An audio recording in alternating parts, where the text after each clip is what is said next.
copains, aujourd'hui je vais vous présenter un jeu qui s'appelle Daydream, fait par Anthony Perron et Benoît Turpin, illustré par Mémé Candia, édité à Disto Studio.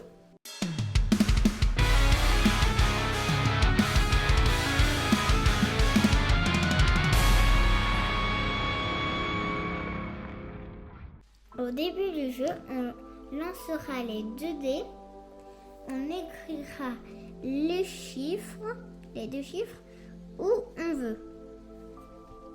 Aux autres tours, on écrira obligatoirement les chiffres collés aux 2 premiers chiffres. Il est interdit d'écrire les mêmes chiffres dans la même colonne ou ligne, sinon on n'aura pas les bonus.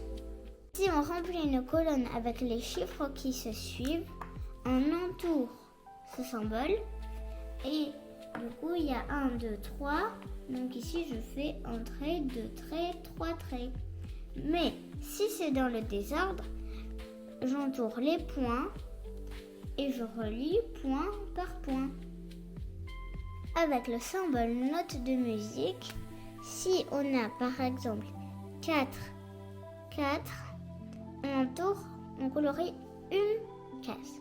Mais si on a 4, 4 et 4, on colorie les 2 cases. Si c'est une note de musique avec un rond, par exemple c'est 1 et 1, du coup je la colorie. Mais si c'est 1 et 2, je ne la colorie pas. Si par exemple je mets un 5 ici, sur une étoile, une case étoile, je fais 1, 2, 3, 4, 5 traits et j'entoure la petite étoile.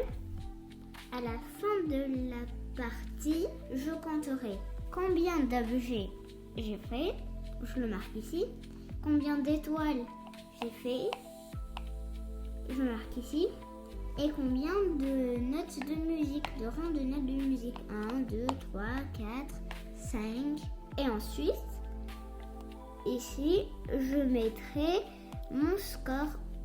On peut aussi refuser d'écrire un chiffre. Par exemple, je refuse d'écrire le 5.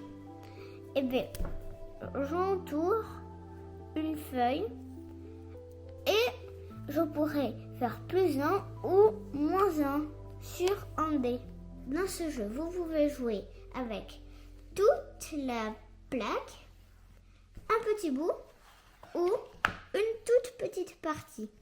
Voilà, c'était Daydream, un jeu de Roland White auquel j'adore jouer. N'oubliez pas de vous abonner, de liker et de commenter. Merci.